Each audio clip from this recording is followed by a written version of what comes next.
Ya. Muy bien, tengan todos ustedes.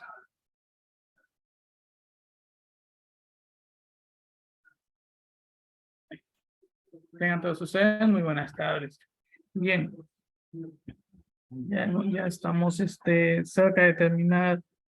Un momentito.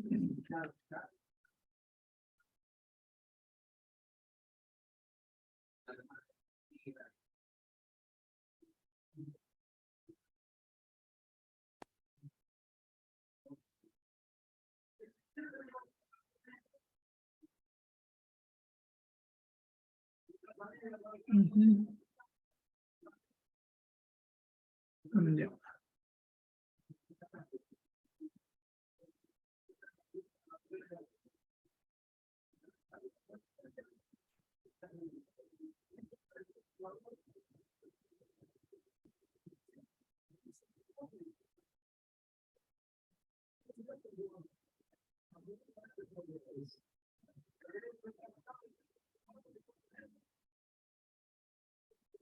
Muy bien. Comenzando lo que es ya la parte de ginecología, ¿no?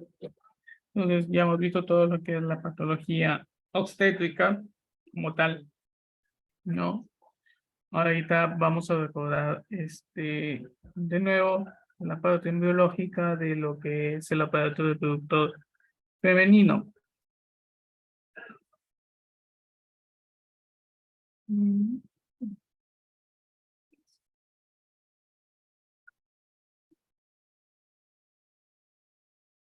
Pues bien, entonces tenemos que tener muy en cuenta, ¿no? En este, vamos a ver. Mm,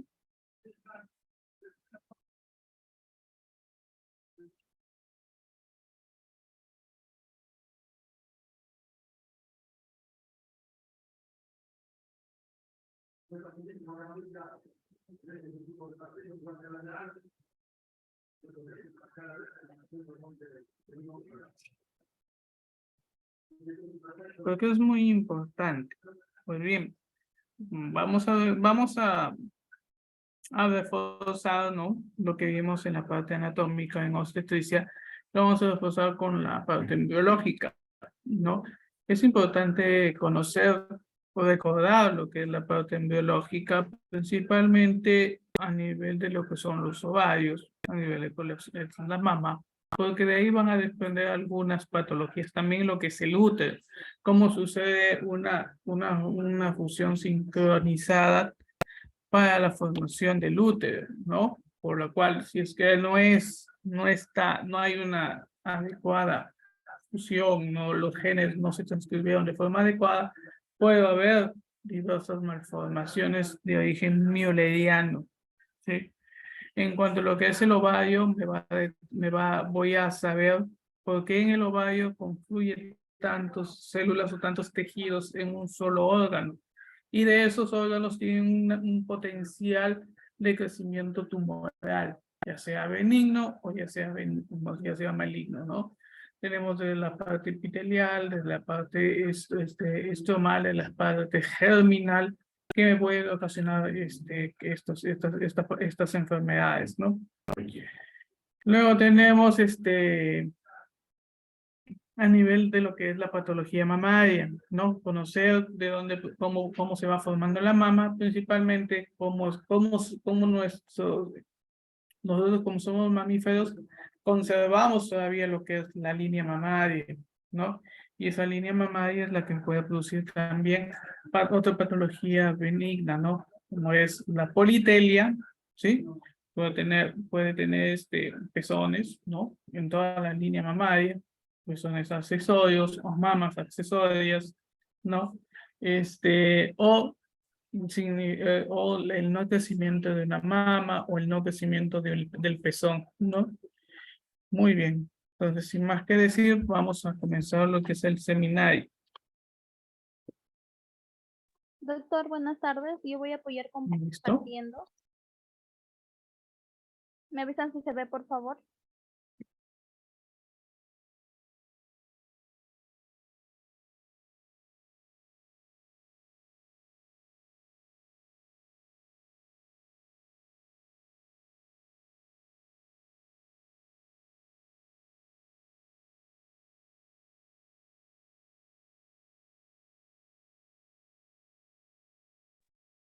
Bien, buenas tardes, doctor y compañeros.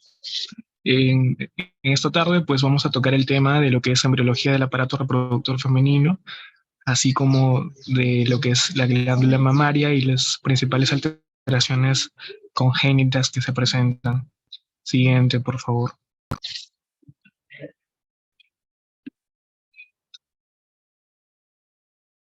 Bueno, hemos creído conveniente tocar todos estos puntos para, para el seminario de hoy. Siguiente, por favor.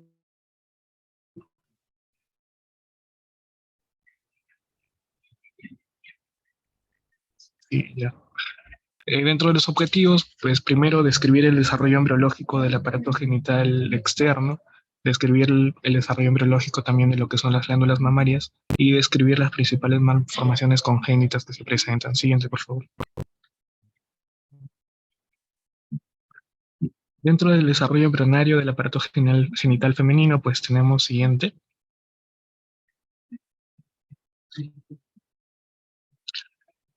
Tenemos aspectos generales, ¿no? Nosotros tenemos de que en un inicio la formación de lo que es el aparato genital tanto masculino como femenino eh, se da de la mano con la formación de lo que es el sistema urogenital, ¿no? Por un lado, lo que son el pronefros, el mesonefros, ¿no? Que posteriormente pasará a ser el sistema urinario, pero a su vez parte de este sería el sistema urogenital también va a formar parte de lo que es la posterior formación de las gónadas, del aparato reproductor femenino, ¿no? Entonces, tenemos que el sexo cromosómico de un embrión va a quedar determinado en el momento de la fecundación. Para que se dé un embrión con XX o con XY, va a depender qué espermatozoide lo ha fecundado, ¿no? Si dentro del espermatozoide tenemos un gen X, pues va a determinar de que el genotipo del embrión sea XX, o por otro lado, si es Y, va a determinar de que sea XY, ¿no? En ese caso, un genotipo y posteriormente un fenotipo de un género masculino. Eh, Se dice que hasta antes de la séptima semana no se va a poder diferenciar lo que son los aparatos genitales masculinos y femeninos, ¿no? Es la etapa indiferenciada. Posterior a la séptima semana se va a empezar a diferenciar esto, ¿no? Como vimos en la fase indiferente de desarrollo sexual, ¿no? Hasta la séptima semana. Siguiente, por favor. Y pues parte de esta diferenciación genital va a tener un origen. Estas gónadas se van a, bueno, en el desarrollo de estos se va a dar desde tres tejidos, se podría decir, ¿no? Uno que va a ser el mesotelio, que es el epitelio mesodérmico, que va a revestir la pared abdominal posterior. Eh, Recordemos que en un inicio pues vamos a tener células germinales primordiales en lo que es el saco vitelino, y estas, mediante la unión con lo que sería el embrión en sí, estas van a empezar a migrar hasta depositarse eh, en la parte posterior, ¿no?, de la pared abdominal, a los costados de la arteria aorta. También tenemos el mesénquima subyacente, el cual va a ser un tejido conjuntivo embrionario, que generalmente es de origen mesodérmico, y las células germinales primordiales, ¿no? Siguiente, por favor. Bueno, también tenemos el desarrollo, ¿no?, del sistema de conductos. Eh, Nosotros recordemos que, por ejemplo, se van a desarrollar algunos conductos, ¿no? En lo que es en los embriones femeninos, va a regresionar, por ausencia de la testosterona, va a regresionar lo que son los conductos mesonéfricos, ¿no? Van a quedar solamente los conductos paramesonéfricos. Recordemos que en los embriones masculinos, estos, mediante la progesterona, van a empezar a producir testosterona, pero también van a empezar a producir lo que es el MIS, ¿no? La sustancia inhibitoria mulleriana. Entonces, mediante esta sustancia, va a hacer que se desarrollen los conductos mesonéfricos. Pero en el caso del embrión femenino, no va a tener esta sustancia, por lo tanto, va a regresionar esos conductos y solamente se van a desarrollar los conductos paramesonéfricos, ¿no? Y pues no es al igual que en el varón, no va a depender de las sustancias que produzcan el ovario como tal.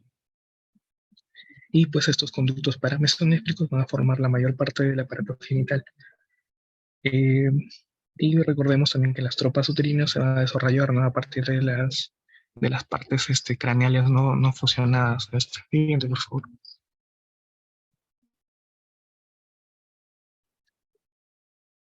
Tenemos que los conductos mesonéfricos experimentan una regresión por ausencia de testosterona, como les expliqué. Los conductos paramesonéfricos se desarrollan a la ausencia de este MIS, la sustancia inhibitoria mulleriana. El desarrollo sexual femenino no va a depender de las hormonas de los ovarios. Los estrógenos de la madre y la placenta van a formar las futuras trompas uterinas y parte superior de la vagina, ¿no?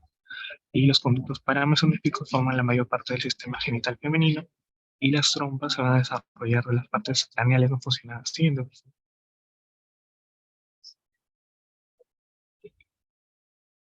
Luego también tenemos de que, como les dije, las porciones caudales fusionadas de los conductos paramesonéficos pues van a formar el primordio uterovaginal, la porción superior de la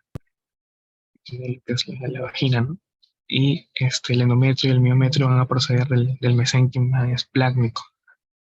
La fusión de lo que son los conductos paramesonéfricos, como recordamos, está a los costados de la aorta, ¿no?, en sentido longitudinal. También van a originar lo que es el ligamento ancho, ¿no?, a formar dos compartimentos, el fondo de saco rectouterino y el fondo de saco vesicuterino. Y a lo largo de las partes laterales del útero, entre las capas del ligamento ancho, se forma el mesénquima. Este mesénquima va a proliferar y se va a diferenciar en un tejido que es el parametrio, ¿no?, que es un tejido conjuntivo laxo y de músculo liso. Siguiente, por favor.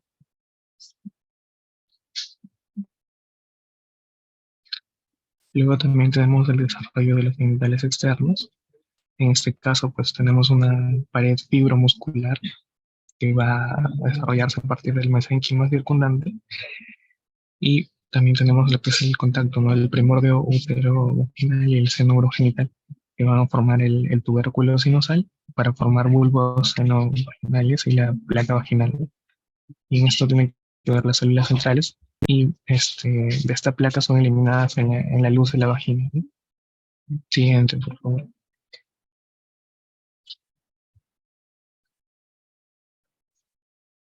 Y bueno, también como parte de los órganos genitales femeninos externos, está la formación del clítoris, ¿no? Como tal, en la 18ª semana, eh, el clítoris ya va a ser una estructura relativamente grande. Eh, Recordemos que los pliegues uretrales se van a empezar a fusionar. Entonces, en este caso, no se fusionan excepto en su parte posterior, ¿no? El frenillo de los labios menores y las partes no fusionadas van a formar lo que son los labios menores, ¿no? Siguiente.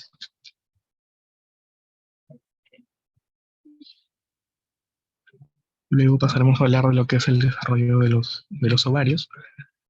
Como tal, pues les estaba comentando de que hay unas células germinales primordiales que en un inicio se van a encontrar en el saco vitelino alrededor de la cuarta, quinta semana, y estos van a empezar a migrar hasta depositarse en lo que serían los conductos paramesonéfricos, ¿no? Formando cordones, columnas, y ahí se va a formar en lo que es la cápsula y la médula de estas futuras gónadas.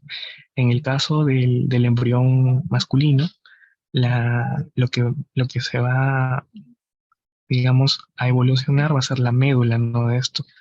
Y la cápsula va a regresionar. En cambio, en el embrión femenino, la cápsula es la que evoluciona y la médula es lo que regresiona. Entonces, es así que a la 10ª semana ya el ovario puede ser identificado, ¿no? Histológicamente. Estos cordones que les comentaba gonadales se extienden hacia la médula y forman una red ovárica rudimentaria que degeneran y desaparecen, ¿no? O sea, dejan como una estructura, como un andamio, y luego regresionan y solamente quedan ahí las células germinales. Entonces, luego tenemos que los cordones corticales se extienden desde el epitelio de superficie del ovario, en este caso el mesotelio peritoneal, y en desarrollo hasta el mesenquima subyacente, ¿no? A lo largo del periodo fetal temprano. Y estos cordones corticales aumentan de tamaño, las células germinales primordiales quedan incorporadas en su interior y a partir de ahí se desarrollan. Siguiente, por favor.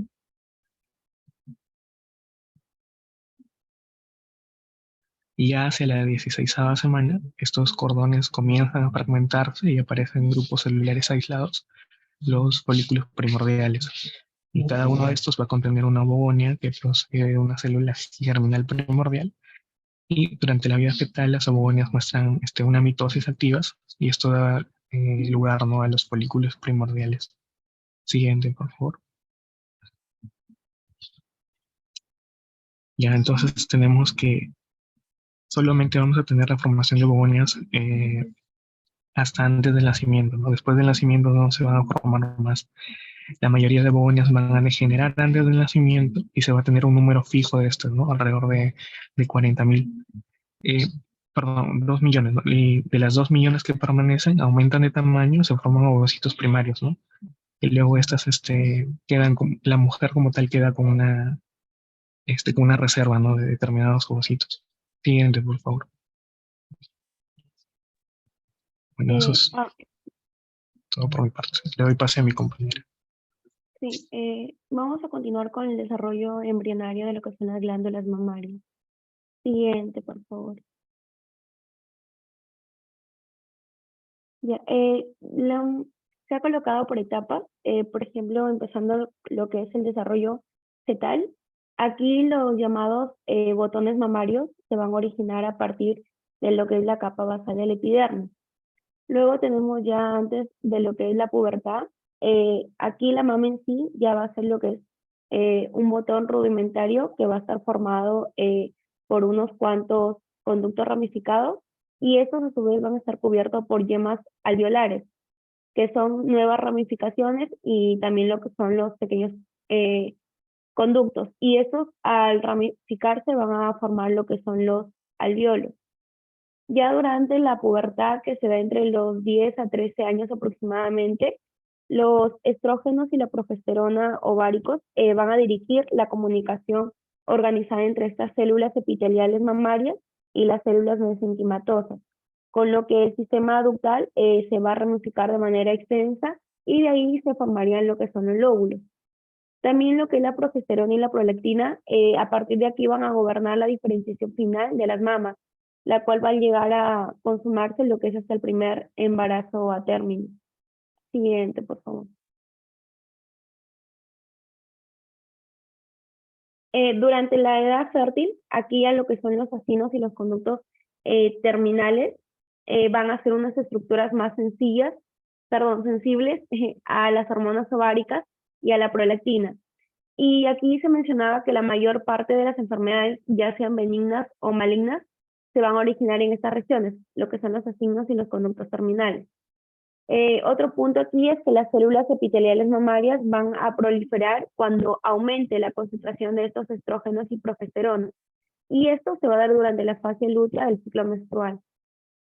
Entrando ya al final de esta etapa, estas células van a sufrir lo que es muerte celular programada al disminuir la concentración de dichas hormonas.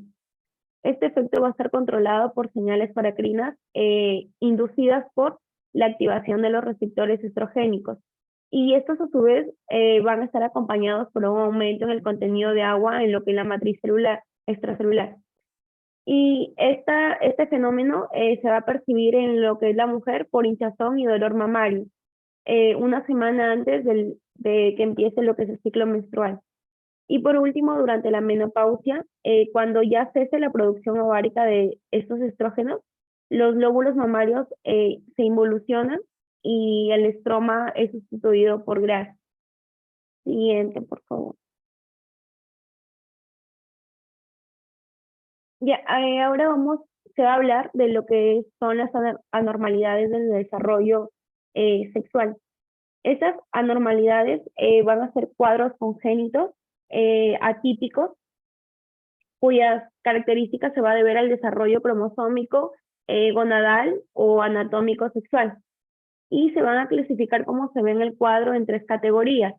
La categoría 1 es pseudohermafroditismo femenino, categoría 2 pseudohermafrodismo masculino y la categoría 3 que incluyen lo que son las anomalías del desarrollo genético o gonadal. Siguiente, por favor.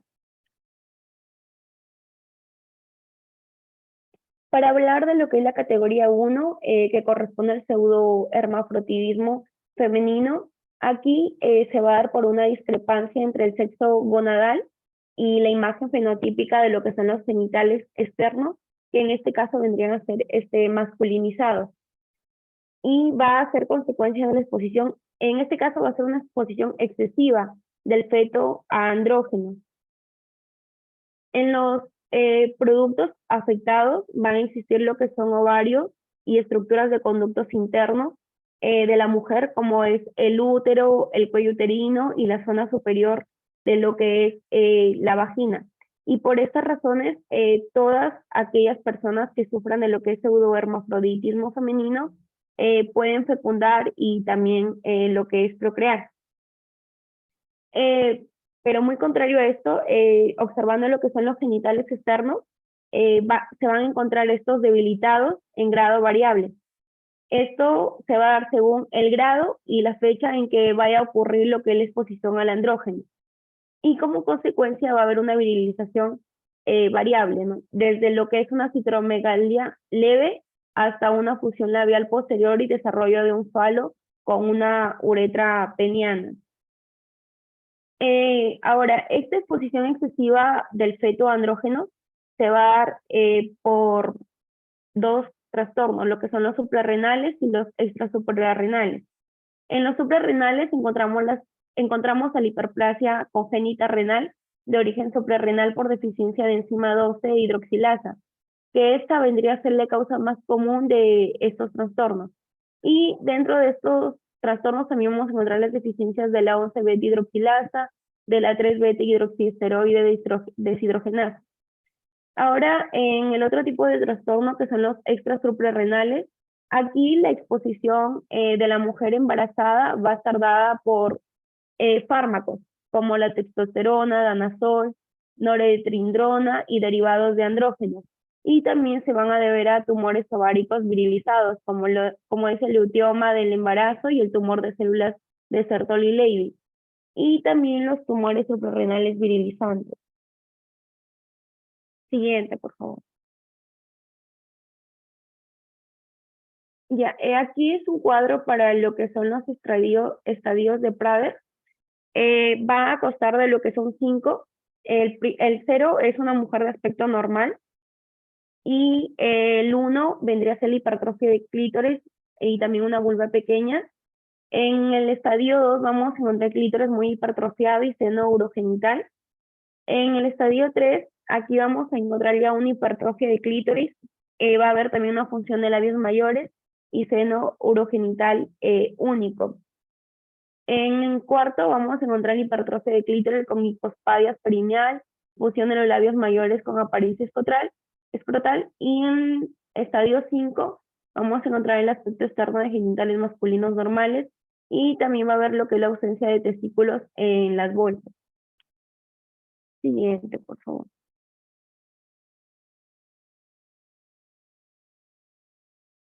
Ya. Ahora se va a hablar de lo que es la categoría 2, que corresponde al pseudohermafrodidismo masculino. Aquí, contrario a lo que es el pseudohermafrodidismo femenino, aquí va a haber una exposición androgénica insuficiente de un feto destinado a ser varón, y bueno, origina esto. El cariotipo va a estar dado por el 46 XY y van a existir lo que son los testículos. Aquí los productos afectados van a ser estériles, puesto que la espermatogénesis es anormal y el falo es inadecuado y pequeño para lo que es la función sexual. El origen de este pseudohermafrodidismo masculino va a estar dado por 3 defectos. El primero es los defectos enzimáticos en la biosíntesis de la testosterona.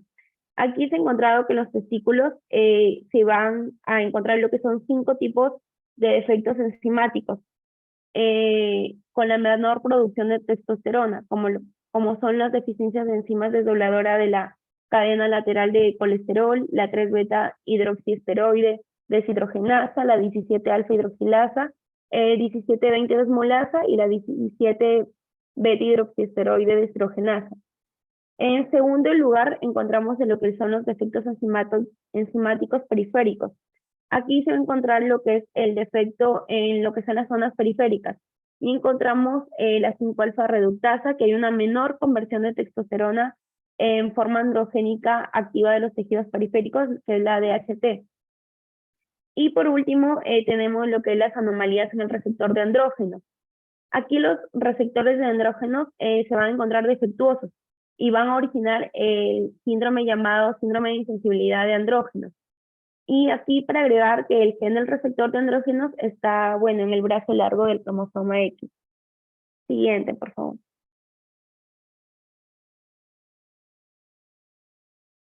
Aquí para hablar un poquito de síndrome de insensibilidad a andrógenos, se mencionaba que al nacer este aspecto fenotípico de mujeres normales.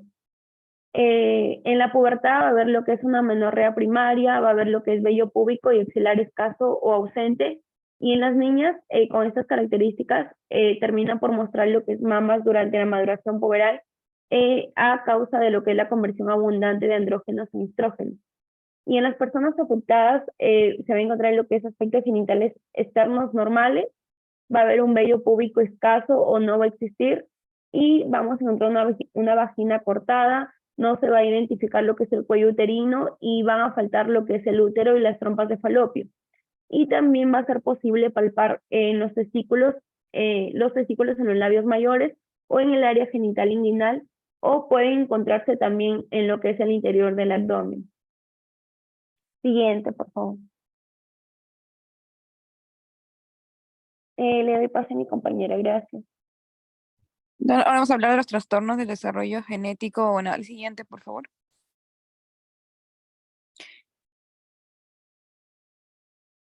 Siguiente, por favor.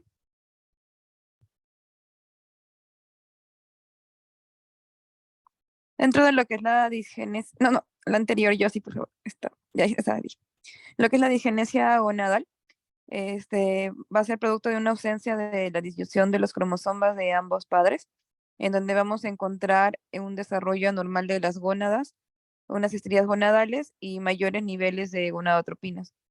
Algunas de estas entidades patológicas, como la disgenesia gonadal y el hermafroditismo verdadero y la regresión testicular, en fase embrionaria pueden culminar en la aparición de genitales ambiguos o infantiles. Es el caso así de lo que es el síndrome de Turner o 45X, que va a estar dado en el 50-60% que tengan esta disyunción gonadal, perdón, disyunción de los cromosomas de los padres, en los cuales vamos a encontrar, como ya sabemos, pacientes con talla corta, pliegues empicánticos, orejas de implantación baja, paladar ojival, micrognalia, membranas cervicales, nevos, tórax en escudo, coartación de aorta, la válvula aorta bicúspide, no hay un desarrollo mamario correcto, presiones hipoplásticos, airolas distantes, anomalías renales, un ángulo amplio de porte y estrías ováricas. En lo que es el más llamativo va a ser el cúbito valgo, que es la deformidad del codo que se va a desviar el antebrazo a más de 15 grados cuando se extiende el brazo hacia un lado, ¿no? El útero de la vagina son normales y pueden reaccionar a hormonas exógenas, tienen mayor incidencia para padecer hipertensión, hipotiroidismo, perdón, tiroides de Hashimoto y diabetes mellitus. En esta de acá va a resaltar que va a ser diagnosticada en la pubertad y especialmente por la talla corta, genitales femeninos prepuberales y una menorrea primaria. Siguiente, por favor. Dentro de lo que es la disgenesia gonadal pura, esta va a incluir a pacientes con talla normal y con anomalías gonadales propias del síndrome de Turner. Tenemos los dos más frecuentes, el cariotipo 46XY y el 46XX.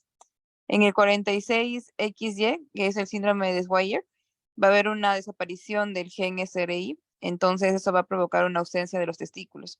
Y en cuanto a las estrías gonadales, no van a generar lo que es la hormona antimülleriana y los andrógenos, y en lo que es la hormona antimülleriana se va a tener un sistema de Müller normal y va a tener un aspecto de mujeres prepúberes normales. Y esas pacientes van a tener un mayor peligro de tumores gonadales y para ello es necesario que se le extirpen las gónadas.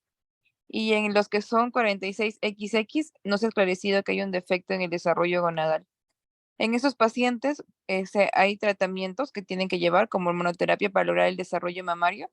En las guías indicaban estradiol de 0.5 a 25 miligramos todos los días durante 6 meses y se tiene que ir aumentando de manera seriada la dosis, ¿no? En un curso de 6 meses y las dosis diarias varían de 0.5, 0.35 y 1 miligramos y después a 2 miligramos. Siguiente, por favor.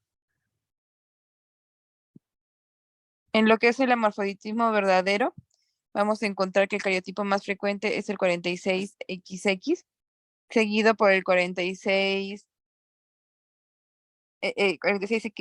En lo que es el 46XX, vamos a tener un paciente con un testículo unilateral, con un ovario o un testículo en el lado contrario, o en ambos lados vamos a encontrar el ovotestículo. El sitio de la gónada va a variar, vamos a encontrarlo desde el abdomen hasta la ingle o en el escroto, y en el escroto, y entre lo que es la cantidad de la hormona antimülleriana y testosterona va a llevar dependiendo de la cantidad de estas, va a llevar a masculinizar o feminizar el sistema de los conductos externos. En los genitales externos vamos a encontrar por lo regular que son ambiguos e insuficientes, suficientemente masculinizados y dan, como lo indiqué, por la cantidad inadecuada de testosterona. Siguiente, por favor. En lo que es la regresión testicular en fase embrionaria, también hay dos tipos, la 46XY y la 47XXY. En la 46XY se producen a veces por la hormona antimülleriana y puede dar lugar a que exista un útero o no, y una secreción andrógena variable, dando una presentación iniciales fenotípicas heterogéneas. Y en el 47XXY o síndrome de Klinefelter, que vamos a encontrar un paciente con poco vello facial, hombros estrechos, pechos desarrollados, con la ginecomastia, tronco corto, testículos pequeños, musculatura poco desarrollada y piernas largas. Su fecundidad de estos pacientes va a disminuir por el hipogonadismo y van a estar expuestos a mayor riesgo de tumores de células germinativas, osteoporosis y cáncer de mama. Siguiente, por favor.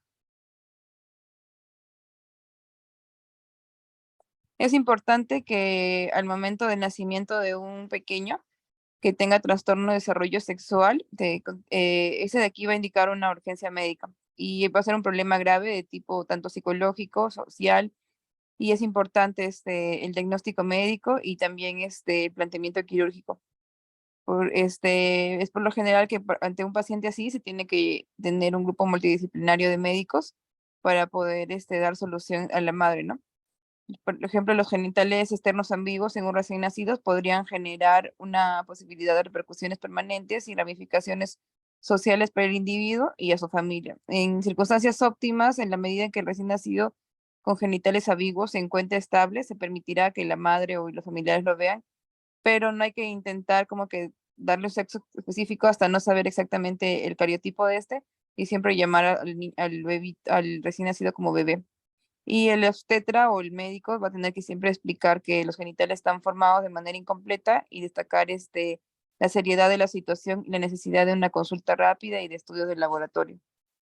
El algoritmo que plantean en Williams es primero hacer la anamnesis completa, antecedentes perinatales, personales y familiares. Aquí tiene que ver signos de hiperandrogenismo en la madre. También la exploración física, que va a incluir la valoración de gónadas palpables y presencia o ausencia de útero. Y de acuerdo a esto, el cariotipo. Si al estar frente a un paciente con alteraciones gonadales, se tiene que pedir a todos valoración de gonadotropinas, de las hormonas folículo-estimulante y luteinizante, los andrógenos, la testosterona, la dihidrotestosterona y la androstenediona, y estudios imagenológicos del aparato genital, tanto especialmente la ecografía. Al tener un cariotipo XX, se debe descartar con la K, que va a ser la presencia de la 17O progesterona. También laboratorialmente pedir ACTH, una renina, aldosterona, electrolitos en suero y orina y prueba de estimulación con ACTH. Y otros estudios, si sean posibles, de lo que es análisis de mutaciones en el ADN. Y si estamos frente a un cariotipo 47XY, se debe investigar también la hormona antimuleriana, la presencia de esta, las pruebas de estimulación con HCG, con ACTH y la GnRH y biopsias de piel gonadal y análisis también de mutaciones de ADN. Siguiente, por favor. Ahora sí pasamos a lo que son los defectos de la vejiga y el perineo. Tenemos en primer lugar la estrofia vesical. Como sabemos, este va a ser porque va a haber una falta de refuerzo en lo que es la vaginación de la membrana cloacal del mesodermo. La membrana cloacal es en sí una lámina, es una capa bilaminar que en el extremo caudal del disco germinativo va a formar la pared abdominal infraumbilical. A las 8 semanas de gestación vamos a tener que el paciente, la pared abdominal en lo que es la embriogénesis, la pared abdominal anterior ya se encuentra madura y forma los músculos y el tejido conectivo de la parte inferior del abdomen. La cloaca se va a dividir para formar el seno urogenital y el recto, y el seno urogenital más tarde se convierte en los conductos urinarios y genitales, y así como la vejiga urinaria. Y la membrana cloacal se va a abrir hacia el exterior del cuerpo, creando aberturas para el tracto urogenital y el ano. Al haber una alteración en la formación de la pared anterior abdominal y que el endodermo en el intestino posterior se expanda para formar la cloaca, vamos a dar que lo que es, como se puede ver en la imagen, una membrana inestable que va a abrir prematuramente, en donde va a ser el agujero en la parte inferior del abdomen, y las células mesenquimales no van a poder migrar, creando así lo que es dando así como resultado la estrofia vesical. En estos pacientes también va a estar, por lo general, se encuentra, son uno de los factores de riesgos, va a ser la manipulación, la reproducción asistida, y también está más presente en lo que son varones. Está acompañado en lo que son epispadias, en la mayoría de los casos, y va a involucrarse saliendo la uretra por la parte superior del pene. La proporción de varones y mujeres es de 2:1. Los genitales externos anormales y la sífilis púbica se va a encontrar ensanchada, causada por la rotación de los ilíacos hacia afuera.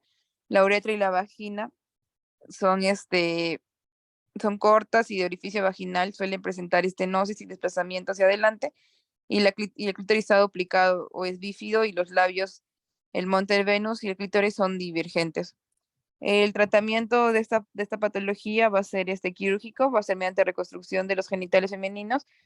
No constituye un problema tan complejo como ocurriría en el varón por la epispadias, y el cierre quirúrgico suele realizarse en los primeros 3 años de vida de los pacientes. Siguiente, por favor.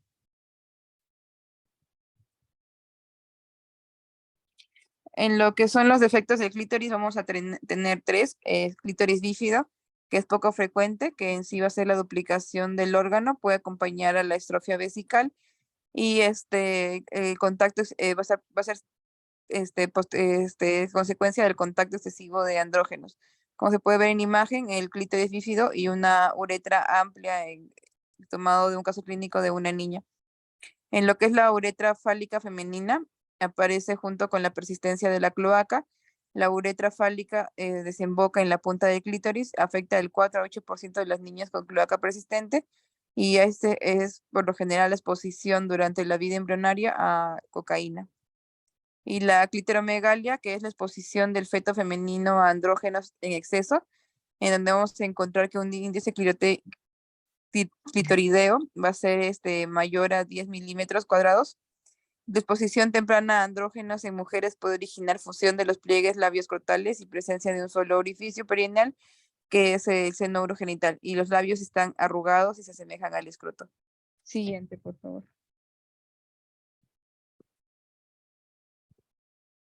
Lo que son los efectos del himen, como sabemos, el himen es un vestigio de la membrana entre la unión de los bulbos senovaginales y seno urogenital, que se va a perforar frecuentemente en la vida fetal para así contar con una conexión entre el interior de la vagina y el perineo. Vamos a tener de 4 tipos, 5: el normal, el imperforado, el microperforado, el cribiforme y el tabicado. Entre los más frecuentes vamos a tener el tabicado y el microperforado. El microperforado va a ser vamos a tener que la paciente cuando ya es adulta, cuando ya es, púbera y está en lo que es su menarquia, va a señalar irregularidades menstruales o dificultad para colocarse el tapón o para practicar también el coito. Y en este caso el tratamiento va a ser reparación cuando existen estrógenos para mejorar la cicatrización ística, y en la lactancia o después de la telarquia, pero antes de la menarquia. Y la laparoscopía puede realizarse junto con la eminectomía para descartar endometriosis. Siguiente, por favor. En lo que es el himen imperforado, que va a ser la consecuencia de que no se canalizó el extremo inferior de la lámina vaginal, la sangre se va a acumular de la vagina por desprendimiento endometrial, o bien se va a acumular el moco. Su incidencia es de 1 en 1000 a 2000 mujeres. En el periodo neonatal va a ser producto de un complejo útero vaginal que secreta moco por estimulación de estradiol de origen materno. Y en el recién nacido podemos encontrar en el introito vaginal una masa bombada, translúcida, gris, amarillenta, sí, llamado hidrocolpos o mucocolpos. Generalmente cuando son de gran tamaño van a dificultar la respiración y obstruir los uréteres, y con ello causar hidronefrosis.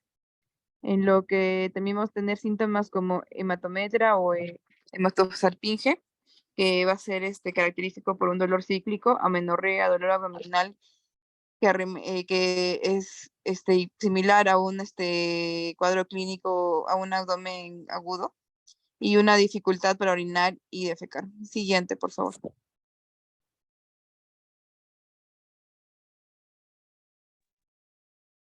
Continuando con la exposición, seguimos con lo que es el tabique vaginal transverso, que va a provenir al no producirse la fusión de los conductos de Müller, ni tampoco la canalización de la lámina vaginal.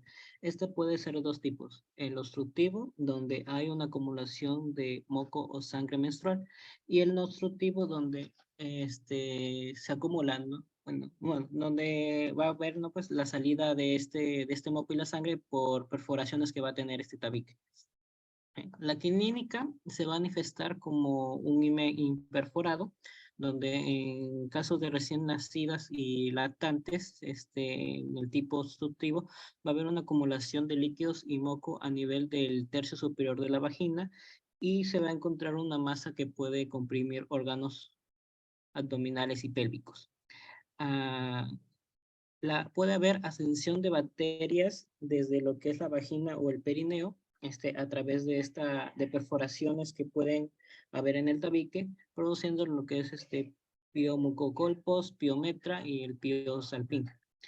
La incidencia es poco común de este tipo de casos, es de 1 a 70,000 casos, siendo el porcentaje de aparición de ese tabique vaginal transverso en un mayor porcentaje, lo que es cerca al cervix, en un 46%, a mitad del canal vaginal, un 36%, y en la parte inferior un 19% de la vagina.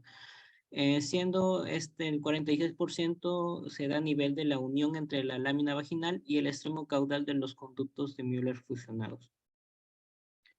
El espesor que puede estar este tabique va a variar entre 1 centímetro de espesor hasta 5 a 6 centímetros. Siguiente, por favor.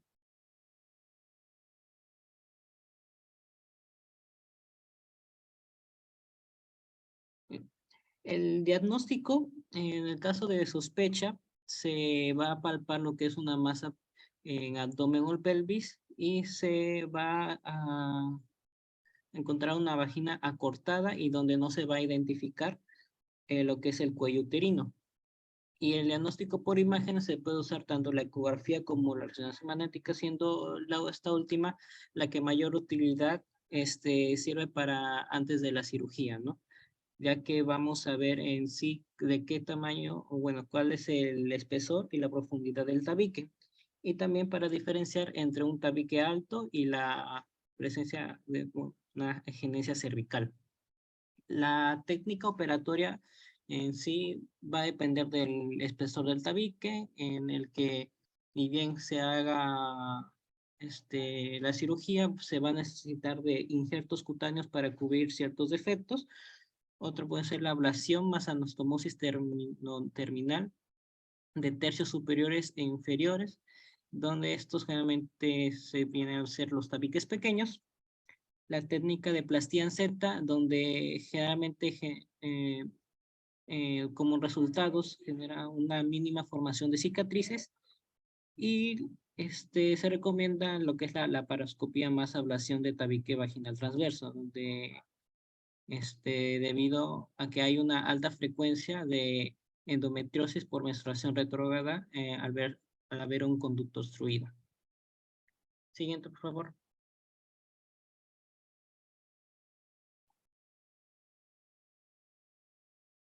Otro tipo de tabique vaginal es el de tipo longitudinal, donde se va a dar por la consecuencia de la deficiente fusión lateral y la resorción incompleta de la porción caudal de los conductos de Müller. Esta puede ser parcial o abarcar toda la longitud de la vagina. Generalmente puede encontrarse como una duplicación parcial o completa del cuello y del útero, y también puede haber malformaciones anorrectales y en un 20% anomalías renales. El cuadro se va a presentar por una expulsión de sangre a pesar del uso de un tapón, ya que generalmente puede solo tapar un lado, por decirlo así, mientras que el otro está libre siguiendo la expulsión de la sangre, ¿no? Dispareunia, dolor vaginal y pélvico unilateral cada mes. Y a la exploración se va a encontrar una vajilla y cuello que tienen un libre tránsito, la palpación de una masa vaginal pélvica en un lado, y una hemivagina obstruida más una agenesia renal se considera como un nombre de un síndrome de Ovira. La corrección de esta malformación es por ablación amplia del tabique obstructivo. Siguiente, por favor.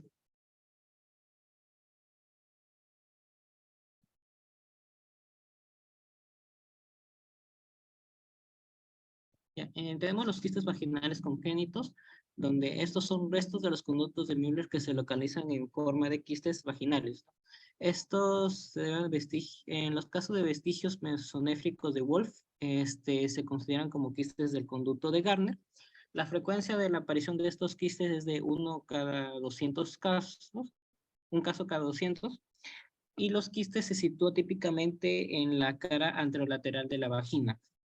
Muchos de estos quistes son asintomáticos y benignos de un tamaño de 1 a 7 centímetros de diámetro y generalmente no van a requerir extirpación quirúrgica. Los síntomas que pueden causar son la dispareunia, dolor vaginal, dificultad para usar tampones, síntomas de vías urinarias y así como encontrar una masa palpable. Las imágenes por resonancia magnética de pelvis da lo que es la magnitud del quiste, así como la relación anatómica con el uréter o a base de la vejiga. La corrección quirúrgica es dada por la extirpación completa de un quiste vaginal. En este caso, puede ser difícil, ya que estos quistes se pueden llegar a extender hasta lo que es el ligamento ancho. Y en caso de que haya infección de quistes, se realizará lo que es la marsupialización. Siguiente, por favor.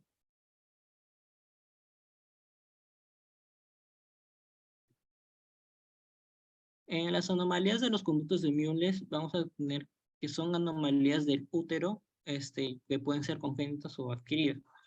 La prevalencia es de 1 a 201, que generalmente es un 0.5%. La clínica va a estar dada por trastornos menstruales, dolor pélvico, infecundidad o pérdida del embarazo. Y como complicaciones obstétricas, van a haber pérdidas repetidas del producto del embarazo, parto prematuro, presentación anormal de fetal y la premadurez, así como anomalías renales en un 30 al 50% de agenesia renal, hipoplasia renal grave y uréteres ectópicos o duplicados.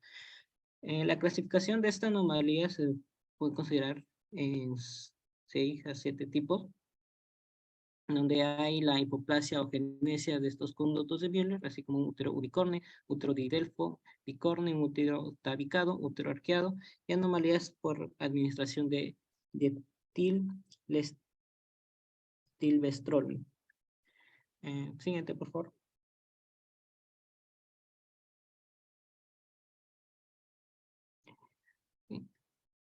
Tenemos la agenesia del útero, que está dado por la falta de desarrollo de la porción inferior de los conductos del Müller, generando así una ausencia de útero, pero va a haber lo que es el cuello, una porción superior de la vagina.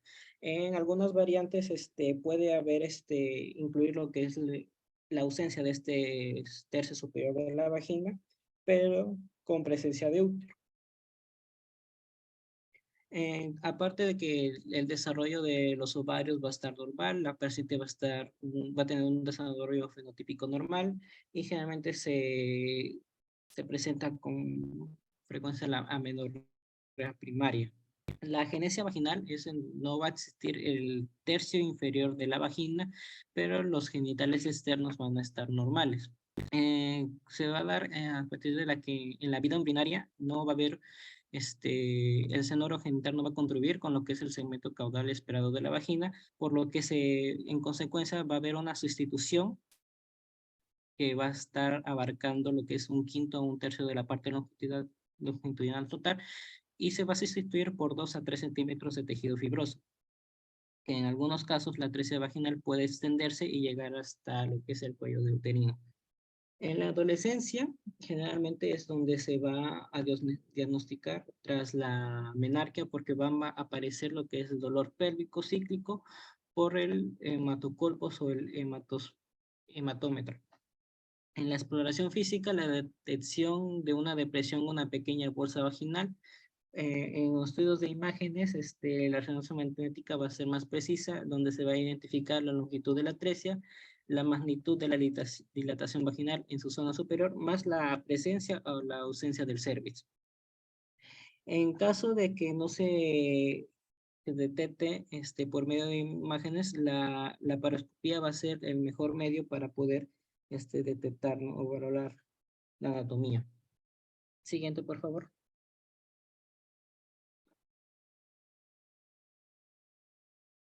La agenesia cervical, vamos a tener que un útero y la vagina, generalmente como provienen de los conductos de Müller, en este caso es la ausencia del cervix, ¿no? Que tampoco va, en algunos casos tampoco va a existir lo que es la porción superior de la vagina.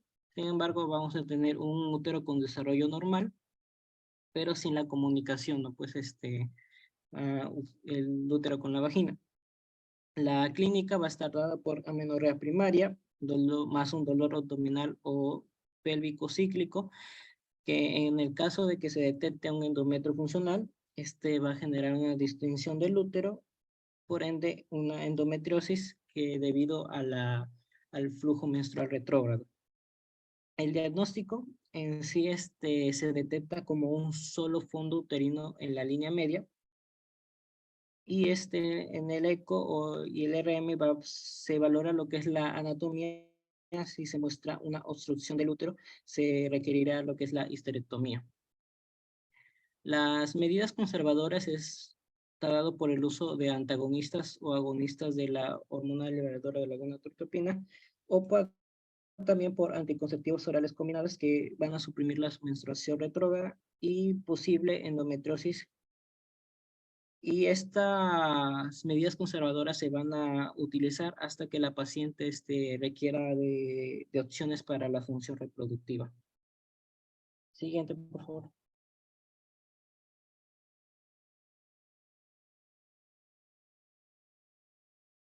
Bien. La agenesia de los conductos de Müller, o también puede ser llamado por el síndrome de Mayer Rokitansky-Kuster-Hauser, que va a ser la ausencia congénita del útero y la vagina, y que van a ver lo que son bulbos rudimentarios de estos, ¿no? La forma clásica es que las mujeres tienen una bolsa vaginal superficial de 2.5 a 5 centímetros de profundidad. En 2 a 7% de los casos va a haber un desarrollo de un endometrio activo con aparición de un cuadro de dolor abdominal psíquico, por lo que en estos casos sí se requiere la extirpación quirúrgica de los bulbos rudimentarios. Entre un 15 al 36% puede haber defectos del aparato urinario y un 12% de escoliosis. También en el caso tenemos un síndrome de Morse, donde está catalogado por la aplasia de conductos de Müller, renal y displasia del somita cervicotorácico. Puede haber también malformaciones esqueléticas, malformaciones cardíacas y anomalías neurológicas. En este caso, haber defectos del tabique interventricular y problemas unilaterales en la audición. Y en el 50 al 60% puede haber malformaciones secundarias que se puede considerar como un síndrome complejo. Una más, dale por favor, Yussi.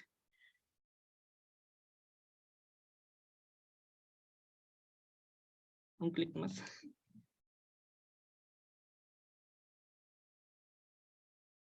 Ahí. Como en estos casos, la paciente le va a ser imposible tener un tipo de concepción tradicional, se le da por recurrir a la recuperación de los ovocitos y así la fecundación in vitro y el empleo de madres de alquiler. El tratamiento en sí que se requieren son de dilatación postoperatoria para así evitar la estenosis vaginal notable en una mujer madura, con el objetivo de una creación de una vagina funcional. Las medidas conservadoras es de intentar la invaginación progresiva de la depresión vaginal hasta crear un conducto de un tamaño adecuado, donde se usan dilatadores de cristal duro graduados y un efecto repetitivo. Medidas operatorias. La solución inmediata es la vaginoplastia de McClondoe, y en caso de niñas, la parotomía más una anastomosis intestinal, en este caso el uso de un segmento de intestino que puede ser el simudeo o el ileón, para así evitar las exigencias postoperatorias en caso de la colpoplastía. Siguiente, por favor.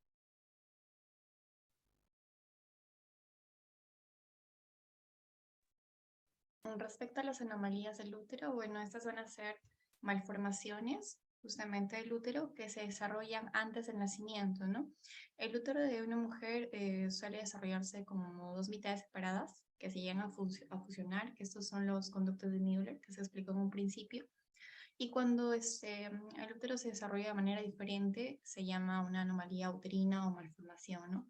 Dentro de ellos vamos a tener al útero unicorne, que como lo dice su nombre, uni, es porque no se elonga ni se desarrolla uno de los conductos de Müller.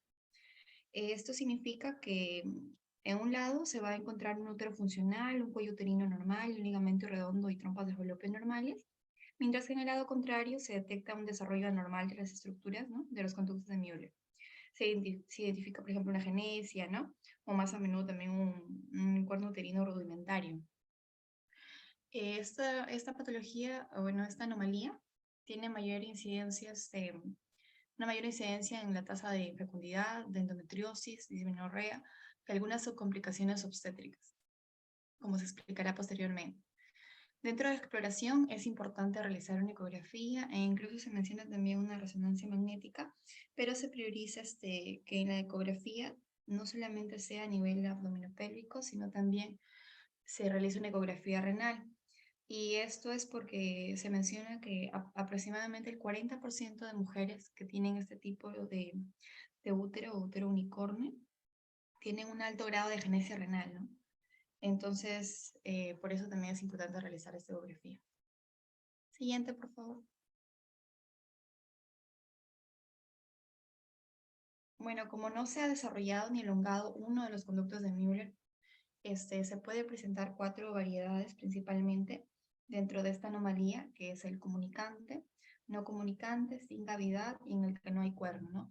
En el comunicante, el lado contralateral al desarrollo normal del útero se va a encontrar justamente, ¿no?, de una manera atrofiada o rudimentaria, pero se menciona que es comunicante porque mantiene la apertura del luminal central, mientras que en el no comunicante se puede observar justamente, ¿no?, que hay un cierre a este nivel más allá de la anterior a las trompas. Mientras que en el sin cavidad no se tiene justamente la cavidad a nivel de trompa de falopio contralateral a la normal, y en el que no hay cuerno, pues no se ha desarrollado justamente por la falta de elongación, ¿no?, el cuerno a este nivel. ¿Cuándo sospechar esta patología? Bueno, en toda mujer con el antecedente de pérdida de embarazo, parto prematuro o presentación o también posición fetal anormal, ¿no? Lo que se menciona, bueno, la pregunta frecuente era si el cuerno rudimentario podría albergar algún embarazo, y la respuesta era sí, sí, es que porque puede conservar parte de la capacidad de desarrollo a este nivel. Y sin embargo, esto es un factor de riesgo muy alto para una rotura uterina que suele darse antes de las 20 semanas. Por eso es que se recomienda la extirpación de un embarazo en un cuerno rudimentario, ¿no? Si el cuerno está obliterado, no se recomienda de inmediato la extirpación, sino que se sugiere una salpingectomía o salpingovirectomía. Siguiente, por favor. Respecto al útero didelfo, que es otra anomalía uterina, esta más bien va a ser la falta de fusión del par de conductos de Müller, ¿no? Para que se forme justamente el útero y las trompas y el tercio superior de la vagina, es importante que estos conductos de Müller se elonguen y también se fusionen. Entonces, si uno no estaba elongado, teníamos el útero unicornio. Pero si estos no se fusionan o hay una falta de esta fusión, se produciría el útero didelfo, ¿no? Como podemos observar en la imagen, se identifican 2 cavidades uterinas separadas y 2 cuellos uterinos, ¿no? En este esquema, bueno, no se observa, pero en muchos casos también un tabique vaginal longitudinal se observa en la mitad superior de la vagina. ¿Cuánto sospechar de un útero didelfo, no? Cuando se identifica un tabique vaginal longitudinal o 2 cuellos uterinos dentro de la exploración justamente ecográfica. ¿Cuál es la diferencia dentro del nivel de supervivencia? A diferencia del útero unicornio, es que el útero didelfo tiene una mejor circulación y por tanto una tasa de supervivencia fetal mayor a la del útero unicornio. Sin embargo, también se puede este puede presentar pérdidas del último trimestre o un parto prematuro, ¿no? Sin otro origen. Y eso sería una indicación justamente quirúrgica en caso se esté presentando esas contraindicaciones. Siguiente, por favor. El útero bicorne va a ser más bien no la falta de fusión, sino la fusión incompleta de estos conductos de Müller. Como se puede observar en la imagen, puede ser completo o parcial, ¿no? Completo es justamente porque no se encuentra la porción superior total a nivel uterino, y parciales porque eso sí se encuentra, pero de una manera más pequeña o con una longitud menor. Respecto al diagnóstico, se suele realizar con histerosalpingografía. Y bueno, la ecografía también se menciona que tiene una precisión del 90%. Si la duda estaba en si se tenía que esperar la culminación de los embarazos, y se menciona que en el 60% sí se ha logrado llegar a cabo un embarazo a término, pero sin embargo también tiene una mayor incidencia de parto prematuro y una menor cifra de supervivencia fetal. Siguiente, por favor. Para las mujeres que repetidas veces se ha producido una pérdida de gestación sin ninguna otra causa identificable, adicionalmente a la del útero bicorne, se recomienda una metroplastía de Strassmann, que es una de las técnicas para reparar justamente este tipo de útero, en el que se da primero la extirpación de la pared uterina interpuesta, luego la reaproximación de la pared posterior del útero con hileras suturas de miometrio, y como último, el esquema muestra la reaproximación de la pared anterior, ¿no? Que es cerrada por una técnica similar. Se menciona que cuando se realizó esta intervención quirúrgica, más del 85% de las gestaciones lograron culminar luego de realizarla, ¿no? Es decir, los embarazos posteriores a esta intervención, en su mayoría, fueron exitosos. Siguiente, por favor.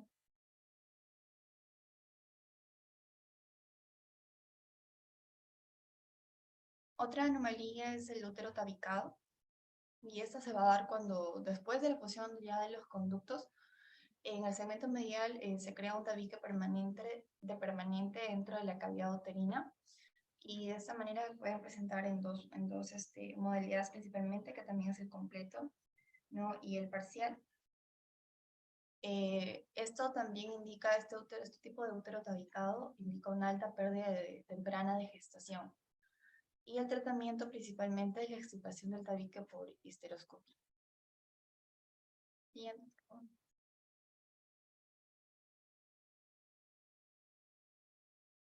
Respecto al útero arqueado, va a ser una mínima desviación del desarrollo uterino normal, y estas pérdidas, a diferencia del útero tabicado, que generalmente era una alta pérdida temprana de gestación, estas suelen darse en la gestación del segundo trimestre, y bueno, también tiene una predisposición a parto prematuro, ¿no? Dentro del tratamiento, la ablación quirúrgica está indicada si hay cifras excesivas de pérdida de gestación y se han descartado otras causas de aborto, ¿no? Todas estas anomalías uterinas suelen descubrirse generalmente de una manera casual, por decirlo así, cuando se realizan ecografías por complicaciones obstétricas, ¿no? O por infecundidad sin explicación anterior alguna. Algunos embarazos sí suelen llegar a término, mientras que otros no, y como mantienen estas pérdidas prematuras o de segundo o tercer trimestre, de acuerdo a la variación de anomalía, se recomienda justamente la intervención quirúrgica, ¿no? Pero si esta alteración o anomalía que se presenta en estos tipos de justamente anomalías uterinas no nos da mayor manifiesto ni complicación, no se recomienda una intervención quirúrgica. Siguiente, por favor. Respecto a las anomalías de trompa cefalopio, puede presentarse una agenesia de la trompa de vestigios quísticos. Dentro de los vestigios del conducto mesonéfrico, ¿no? Que es porque no se han evolucionado de manera adecuada, tenemos el epóforo, paraóforo. También se pueden presentar algunos quistes paratubáricos. Y si las trompas son cortas, tortuosas o con franjas arrugadas y orificios pequeños, pueden justamente tener una alta tasa de infectividad. Siguiente, por favor. Respecto a las anomalías de ovarios, hay que diferenciar principalmente dos, que es el ovario supernumerario y el ovario accesorio. El ovario supernumerario justamente va a ser una glándula ectópica, pero que no tiene conexión con los ligamentos anchos uterováricos, mientras que el ovario accesorio es un tejido excesivo de ovario en un punto cercano y unido a un ovario de situación normal. Este es más raro que el ovario supernumerario, ¿no? También podría darse una agenesia ovárica, que va a ser la ausencia de un ovario, ¿no? De su trompa o sin ella, y puede ser justamente consecuencia de una agenesia congénita o de una torsión del ovario con necrosis. Siguiente, por favor. Respecto a las anomalías de las glándulas mamarias, tenemos la amastia, que va a ser la ausencia completa de una o ambas mamas, la telia, que va a ser la ausencia de la areola, la politelia, bueno, el contrario, ¿no? Varias areolas generalmente al nivel de la línea media mamaria de manera recta inferior. También tenemos la anisomastia, que es la desigualdad en el tamaño de las mamas. La polimastia, que bueno, si la mastia era la ausencia completa de una de ambas mamas, la polimastia era la presencia de más de dos mamas a nivel medial mamario, e incluso en la región axilar pueden encontrarse. La sigmastia era cuando las mamas estaban fusionadas por un tabique membranoso central. Y el síndrome de Poland era la ausencia de las mamas musculopectorales de la pared costal, ¿no? Siguiente, por favor. Dentro de las conclusiones, bueno, la formación de los órganos sexuales femeninos inicia en la cuarta semana y los conductos paranefronéficos son los principales actores en su desarrollo. El himen es el vestigio membranoso de la unión entre los bulbos sinovaginales y el símbolo genital, por lo común se perfora durante la vida fetal para así contar con una conexión entre el interior de la vagina y el perineo. El tabique vaginal transverso proviene del hecho de que no se produce la fusión de los conductos de Müller ni la calcificación de la lámina vaginal. La mayoría de los diagnósticos se hacen incidentalmente, ¿no? El buscar causas de problemas obstétricos o ginecológicos, pero en caso de no haber síntomas, muchas anomalías quedan incluso sin diagnóstico. Siguiente, por favor. Esas serían las principales bibliografías, eso sería todo. Gracias.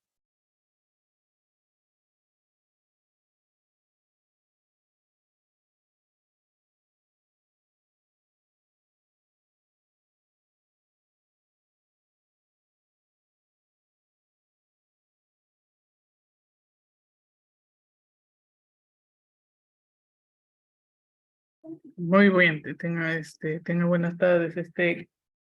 ¿Alguna duda o pregunta que tengan del grupo?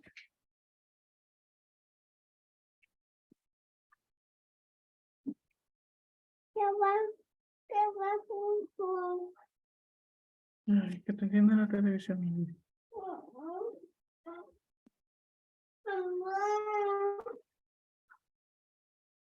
Un momentito.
Muy bien. Entonces, ¿alguna duda o pregunta que tengan?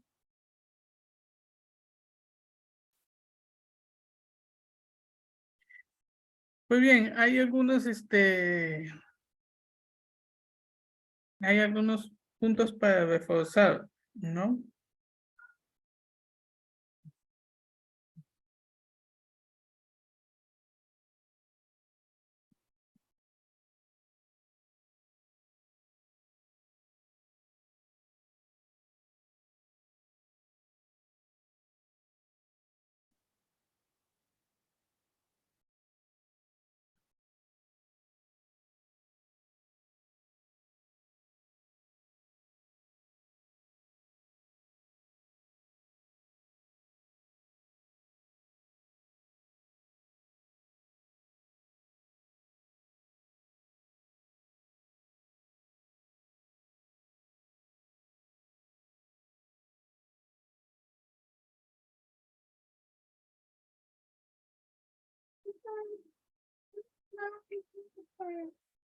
No, el último, ya, el último dulce.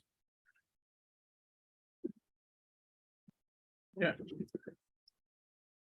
Muchos dulces comidos.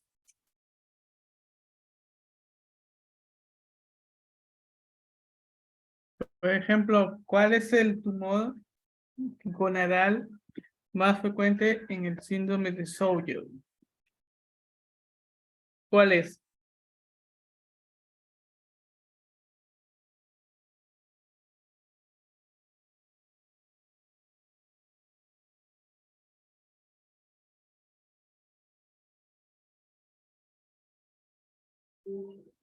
¿Gonadoblastoma o disgerminoma?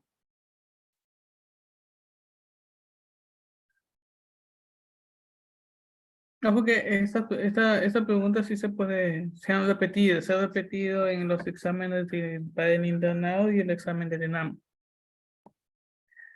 Donde se pesa más el gonadoblastoma, donde se más en el disgerminoma.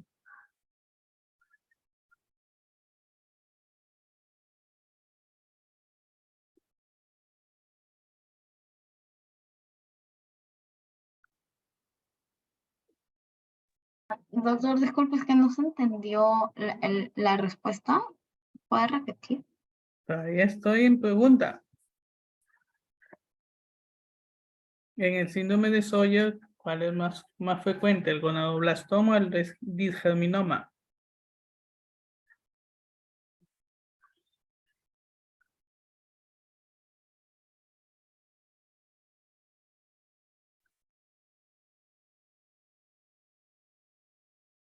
Bueno, Creo que gonadoblastoma. Ujú. El gonadoblastoma, ¿no? ¿Doctor? El gonadoblastoma, ¿no? Sí. Gonadoblastoma, ¿no? Entonces, estas cositas sí hay que tenerlas en cuenta, ¿no?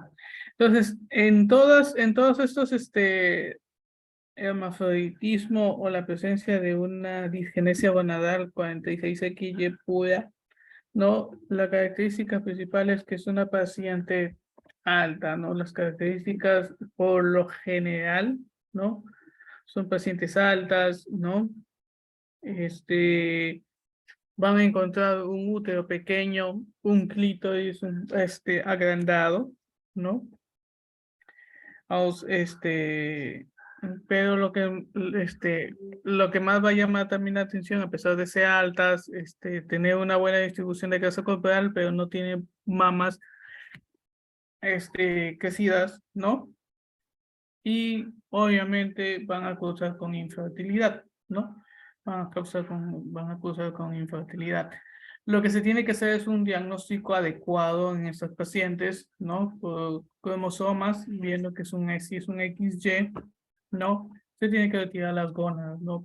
¿Por qué? Porque estos van a poder, más adelante pueden producir cáncer, ¿no? Obviamente, si es que puede quedar embarazado, ¿no? Se puede hacer por técnicas de in vitro y sobre todo con un útero subrogado, ¿no?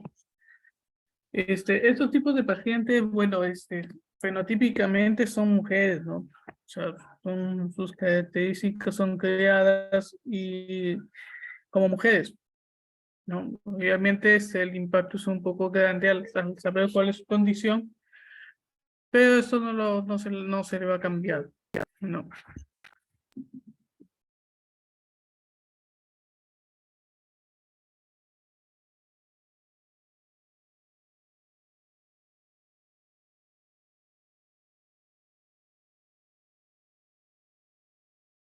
Nosotros tuvimos un caso así, fue en el hospital, una paciente que la derivaban porque tenía un útero atrófico, lo mandaban así de su establecimiento de salud, de su policlínico.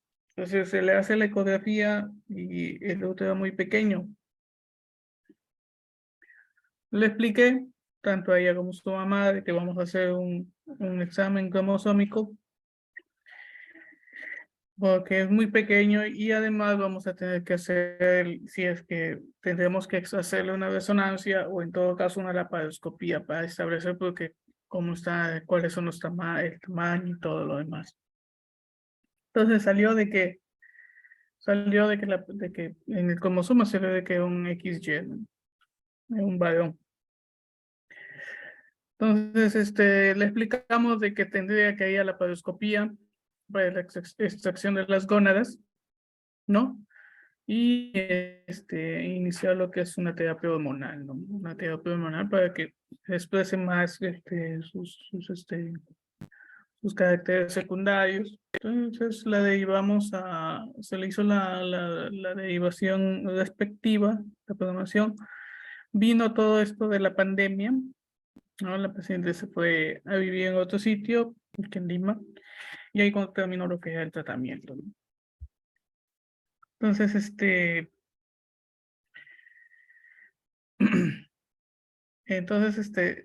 si bien es cierto, no son tan comunes, ¿no? No son tan comunes lo que, estos hallazgos, ¿no? Pero si están descritos, hay que estar siempre atento, y establecer el plan de trabajo, ¿no? Plan de trabajo es como el diagnóstico definitivo te lo va a dar el mapeo cromosómico, ¿no? Entonces, la característica principal es que es una paciente que ya debería menstruar, pero no ha menstruado. Sus características sexuales no se han desarrollado tan bien, ¿no? Algunas pacientes acuden porque tienen no refieren ellas que no tienen aparición de mamas, ¿no? O en todo caso no han menstruado, ¿no? Ya tienen 17 años, dicen, no, yo no menstruo, doctor, ¿no? A diferencia de las malformaciones con que ustedes han visto acá, un himen imperforado, ¿no? Un himen imperforado es una paciente que menstrua, pero usted no perfora, entonces, ¿qué tiene? Tiene dolor, ¿no?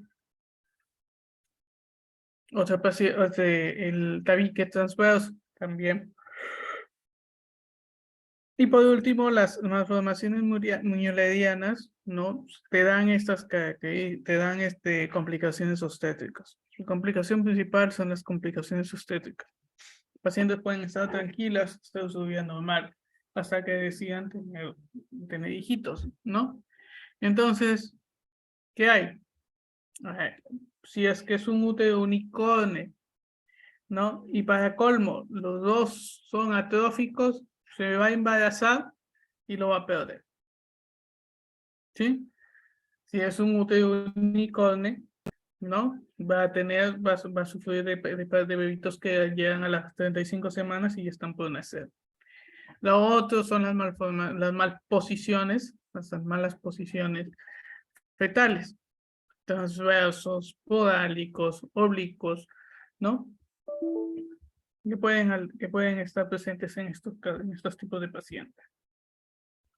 Muy bien. ¿Alguna duda, pregunta que tengan?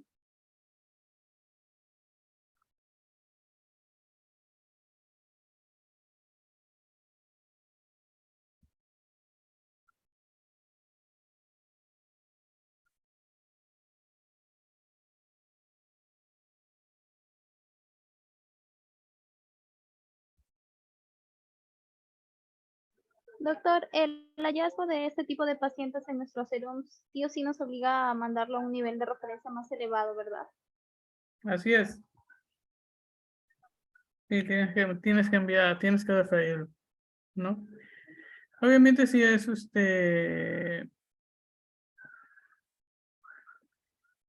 si es que está generando, ¿no? Si es que genera alguna molestia, ¿no? O en un hallazgo ecográfico te dicen que hay alguna anormalidad, por lo cual la paciente va a preguntar, va a decir, entonces solamente lo haces de derivación, ¿no? Entonces solamente vas a derivar. Ujú. ¿Alguna otra duda, pregunta que tengan?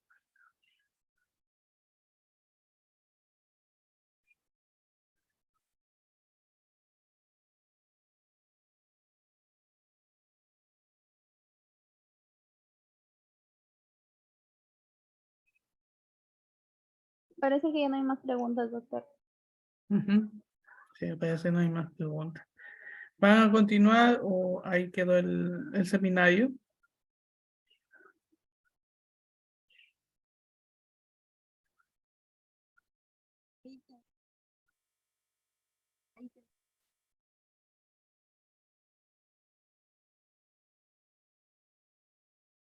Doctor, eso es todo el seminario. Ya, muy bien. Muy bien, entonces chicos, como les vuelvo a repetir, si tienen alguna duda, pregunta, me lo hacen saber, ¿no? Siempre estamos llanos, siempre estamos llanos a responder sus preguntas. Muy bien. Nos estamos viendo. Hasta luego. Gracias, doctor. Gracias. Hasta luego. Gracias, doctor. Gracias, doctor. Hasta luego. Tenga buena Hasta tarde. luego, hasta luego.